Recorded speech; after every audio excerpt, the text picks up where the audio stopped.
ፊልም ብቻ እንዳይመስላችሁ የተፈጸመ እውነተኛ የወንጀል ታሪክም ነው። በእኩለ ሌሊት አንድ ባልና ሚስት መኪናቸውን ከጫካው አጠገብ ያቆማሉ።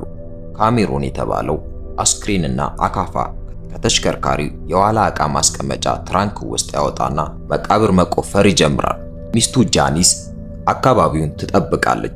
ስራቸውን ጨርሰው ሲያበቁ ፀሐይ ወጣች። ካሜሮን የተጨነቀችውን ጃኒስን ድርጊቱ በአጋጣሚ እንደተፈጠረና ተጎጂዋ እንዳትጮህ ለምኗት እንደነበረ ያስታውሳታል።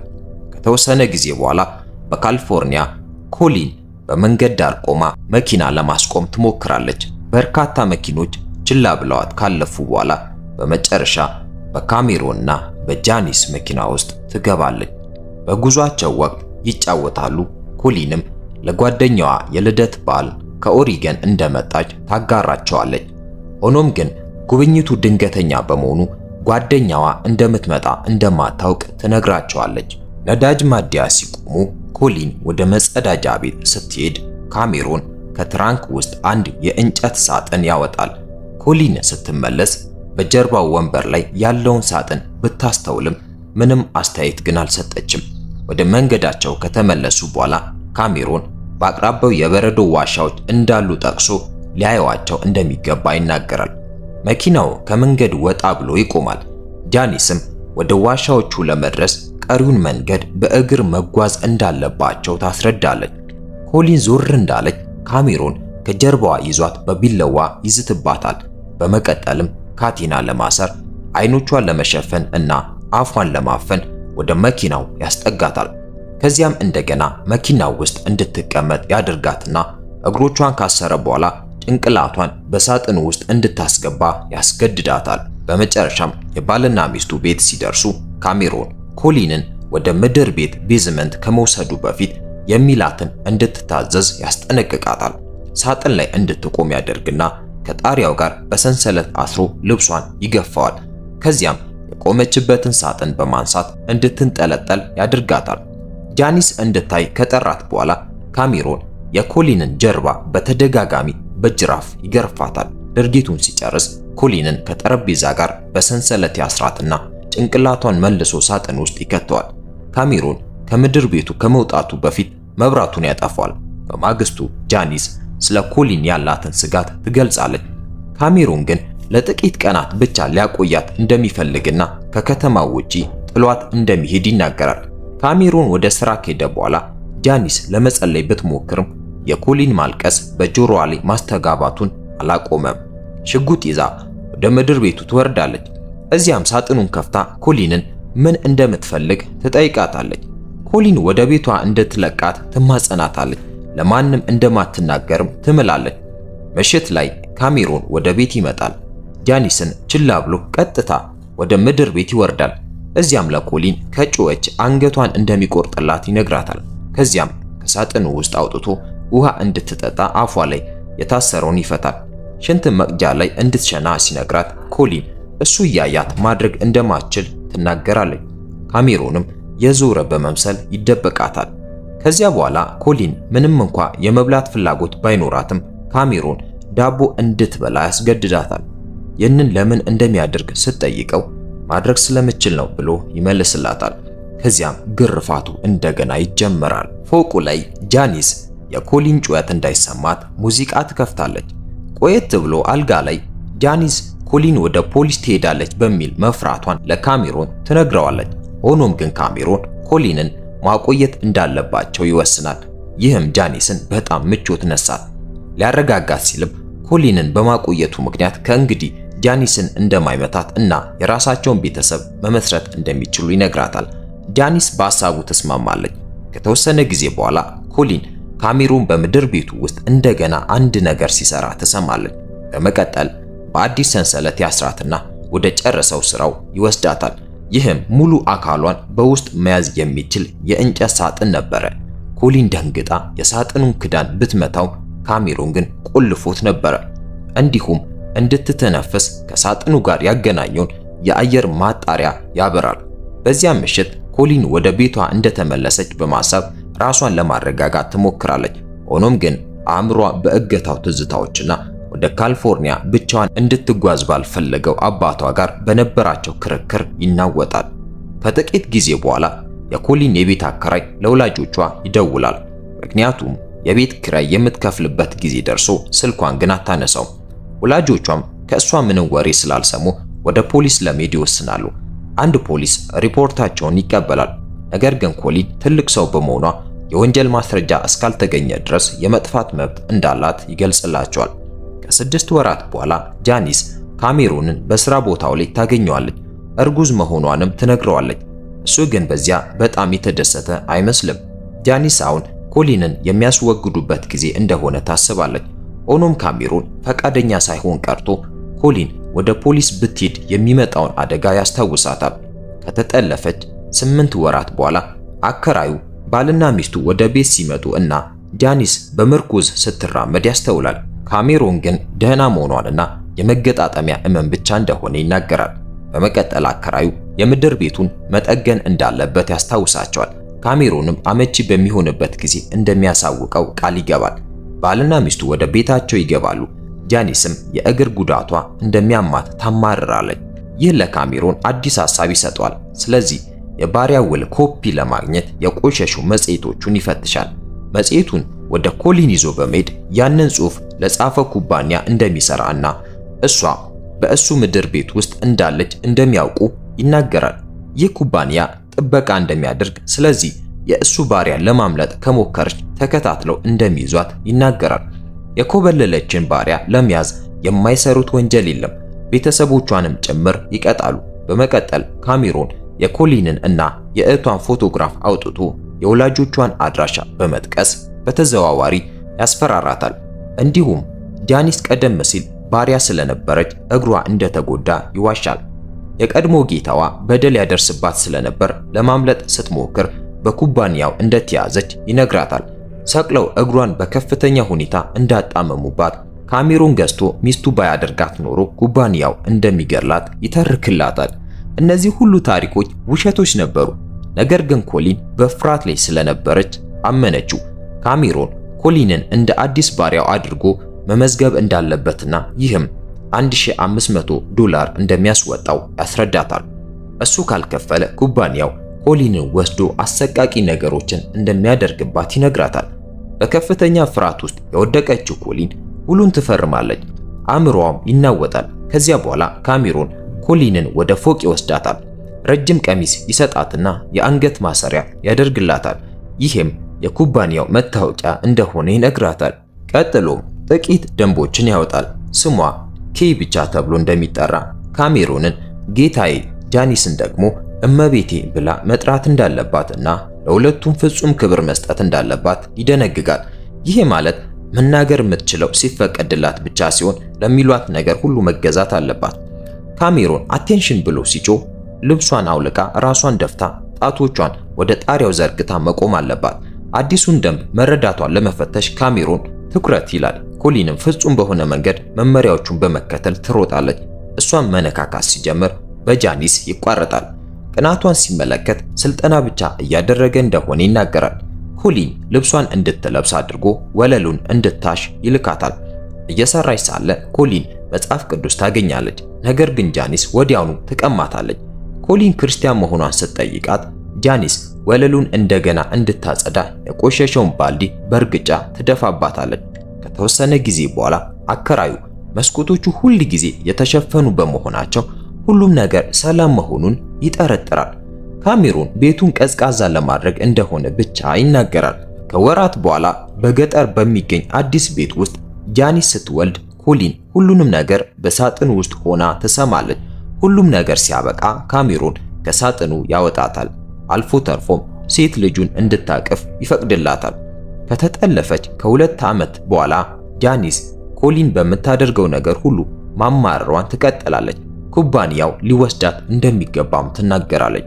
ቆየት ብሎ ኮሊን የልብስ ማጠብ ሥራ እየሰራች ሳለ ካሜሮን ወደ ኩባንያው ድግስ ሄዶ አንድ ትኩረት የሚስብ ታሪክ እንደሰማ ይነግራታል። አንዲት ባሪያ ከጌታዋ ቤት አምልጣ ወደ ከተማ በመድረስ ፖሊስን እርዳታ ጠይቃ ነበር።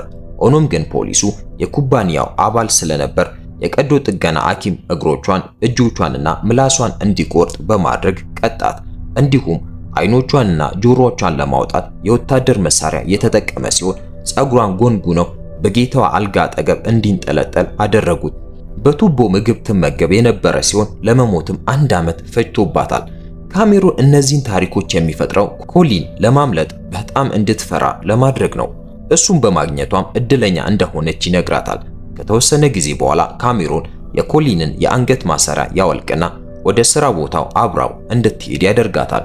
እዚያ ያሉ ሌሎች ወንዶችም የባሪያ ባለቤቶች እንደሆኑና እነሱም ሊበደሯት ሊፈልጉ ስለሚችሉ በፊታቸው ጌታዬ ብላ እንድትጠራው ይነግራታል። ካሜሮን እንጨት ሲፈልጥ ኮሊን ቁርጥራጮቹን ትለቅማለች። ኮሊን ወደ ቤቷ እንዲለቃት ስትጠይቀው ለወላጆቿ ደብዳቤ ብቻ እንድትጽፍ ለመፍቀድ ይወስናል። በድንገት ካሜሮን በእመም ይጮሃል። ቁርጭምጭሚቱ ስለተጎዳም ይወድቃል። ኮሊን ለማምለጥ ብታስብም በፍርሃት ደንዝዛ ትቀራለች። ከድንጋጤዋ የምትነቃው ካሜሮን ሲጠራት ብቻ ሲሆን ባገኘችው ፎጣ ጉዳቱን ታስርለታለች። ቤት ውስጥ ኮሊን የካሜሮንን ቁስል ስታጸዳ ጃኒስ ቀንታ ስራውን ትረከባታለች። በዚያኑ ምሽት ጃኒስ ካሜሮን ከሚስቱ ይልቅ ለኮሊን የሚያስብ ስለሚመስላት አሁንም እንደሚወዳት ትጠራጠራለች። ጃኒስ ካሜሮን እንደሚፈልጋት ስለምታውቅ እሱ ደግሞ ኮሊን የእሷ ባሪያ እንደሆነችና አብሮ ሊጋሯት እንደሚችሉ ያስታውሳታል። ከተጠለፈች ከ4 ዓመታት በኋላ ጃኒስ ኮሊንን ምግብ እንድትበላና ወደ መጸዳጃ ቤት እንድትሄድ ከሳጥኑ ታወጣታለች። በዚያው ቅስፈት አምበር ከክፍሏ በስውር ትወጣለች። ኮሊንም ከሕፃንነቷ ጀምሮ ስላላየቻት ምን ያህል እንዳደገች አይታ ትገረማለች። በዚህ ጊዜ ኮሊን በእስረኝነት ምን ያህል ጊዜ እንዳሳለፈች በመጨረሻ ትገነዘባለች። ከተወሰነ ጊዜ በኋላ ቤተሰቡ ለሳምንቱ መጨረሻ ወደ ሐይቅ ይሄዳል። ኮሊን ግን ሳጥኑ ውስጥ ትቀራለች። እንዳታብድ ስትታገል አካሏ በሳጥን ውስጥ ያለማቋረጥ ይንከባለላል። ቀጣዩ ቅዠት ደግሞ ሳጥኑ በውሃ እየተሞላ እንደሆነ እንድታስብ ያደርጋታል። እሷን እንደሚጠብቃት ቃል የሚገባላትን መልአክ እየተመለከተች በባህር ላይ ስትንሳፈፍ ታያለች። ይህ ሳጥኑን ተሰባብሮ እስኪከፈት ድረስ በእርግጫ የመምታት ጥንካሬ ይሰጣታል። ቤተሰቡ ሲመለስ ካሜሮን ወዲያውኑ ሳጥኑ መሰበሩን ይገነዘባል። ቤቱን ሲፈትሽ ኮሊንን መጸዳጃ ቤት ውስጥ ከመጽሐፍ ቅዱስ ጋር ያገኛታል። እሷም ስለጠማት ከሳጥኑ መውጣት እንደነበረባት ትነግረዋለች። ካሜሮን በፍጥነት ሳጥኑን ጠግኖ ወደ ውስጥ ይመልሳታል። ከዚያ በኋላ መጽሐፍ ቅዱስ ውስጥ ባሪያዎች ለጌቶቻቸው እንዲታዘዙ የሚናገረውን ክፍል አስምሮ ለጃኒስ ያሳያታል። በማግስቱ ጠዋት ካሜሮን ኮሊንን ከሳጥኑ ውስጥ አውጥቶ ከአምበር ጋር እንድትነጋገር ይፈቅድላታል። አምበርን ከአስተኛቻት በኋላ ካሜሮንን ለማገልገል ትቀላቀላለች። ድርጊቱን ከጨረሱ በኋላ ካሜሮን ኮሊን አንድ ቀን የእሱ ሚስት ሆና ልጅ መውለድ እንደምትችል ይነግራታል። ኮሊን በማያምናት ወንድ ልጅ መውለድ እንደምትችል አታስብም። እሱ እንደሚያምናት ሲምልላት ግን ቤተሰቦቿን እንድታይ እንዲፈቅድላት ትጠይቀዋለች። ካሜሮን ኩባንያው እንደማይፈቅድለት በመግለጽ እምቢ ይላል። ከዚያም ኮሊን የማሰርና የማሰቃየት ፍላጎቱ መቼ እንደተጀመረ ትጠይቀዋለች። ካሜሮን ትንሽ ልጅ እያለ ጀምሮ የታሰሩ ሴቶችን ምስል ይስል እንደነበር ያስረዳታል።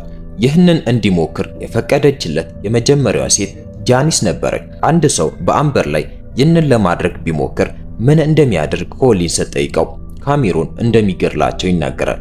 ስለዚህ ኮሊን አባቷም ተመሳሳይ ስሜት ሊሰማው እንደሚችል ትነግረዋለች። የተበሳጨው ካሜሮን ኮሊንን ወደ ሳጥኑ ይመልሳታል። ይህ በእንዲህ እንዳለ ጃኒስ ኮሊንን አብራት ወደ ቤተ ክርስቲያን ትወስዳታለች። ጸጉሯን እንድትሰራላትም ትፈቅዳለች እና የአትክልት ቦታውን እንድትንከባከብ ትተዋታለች። ይበልጥ እየተቀራረቡ የመጡ ይመስላል። ስለዚህ ጃኒስ እሷ በስራ ቦታ ላይ ሳለች ካሜሮን ከኮሊን ጋር ጊዜ እንደሚያሳልፍ ትጠይቃታለች። ኮሊን ጌታዋን መታዘዝ እንዳለባት ትናገራለች። ይህም ጃኒስ እንደገና እንድትቀና ያደርጋታል። አንድ ቀን ከሰዓት በኋላ ካሜሮን ኮሊን እራት እንድታዘጋጅ ያዛታል። ሆኖም ጃኒስ ከአምበር ጋር ጨዋታ እየጨረሱ ስለሆነ እንዲጠብቅ ትጠይቀዋለች። ካሜሮን ጃኒስን ወደ መኝታ ክፍላቸው ጎትቶ በመውሰድ ላሳየችው ባህሪ ይቀጣታል። አምበር እናቷ ለምን እንደምታለቅስ ስትጠይቅ ኮሊን ትኩረቷን ለማስቀየር ከእሷ ጋር የድብብቆች ጨዋታ ትጫወታለች።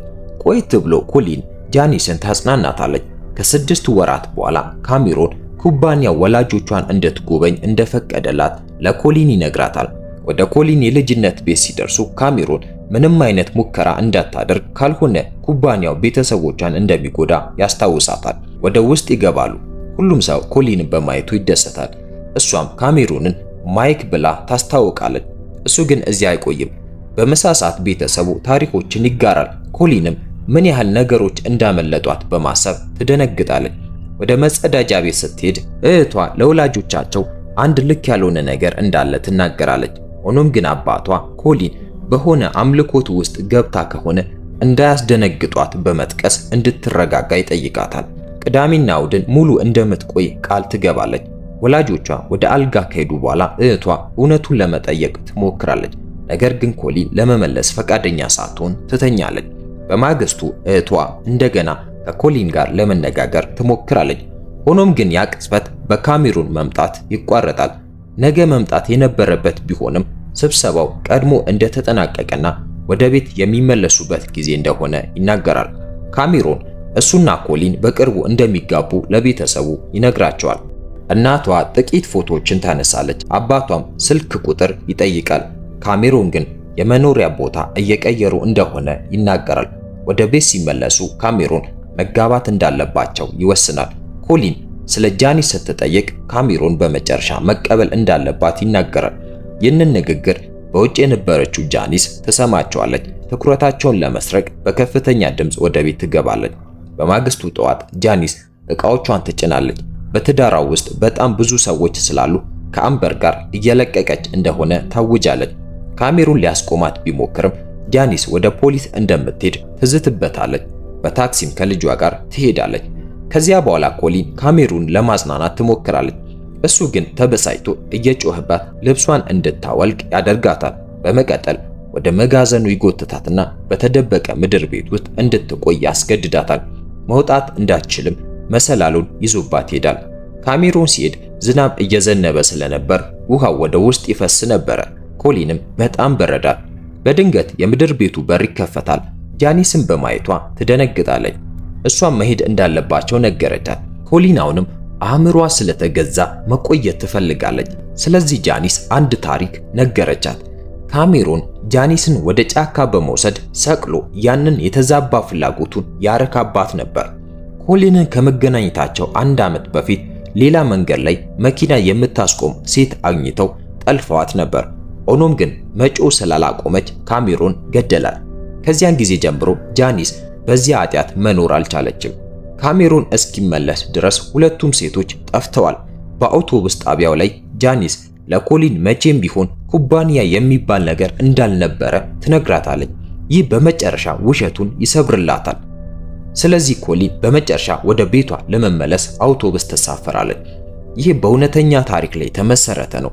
ካሜሮን የ104 ዓመታት እስራት የተፈረደበት ሲሆን ጃኒስ በባሏ ላይ ምስክርነት በመስጠቷ ከቅጣት ነፃ የመሆን መብት አግኝታለች። የኮሊን እገታ ለ7 ዓመታት የቆየ ሲሆን በሕይወት መትረፏም በእምነቷ ምክንያት እንደሆነ ትናገራለች። ይህን እውነተኛ ታሪክ ከወደዳችሁ ላይክ አድርጉ፣ ሰብስክራይብ በማድረግ በአዲስ ፊልም እንገናኝ።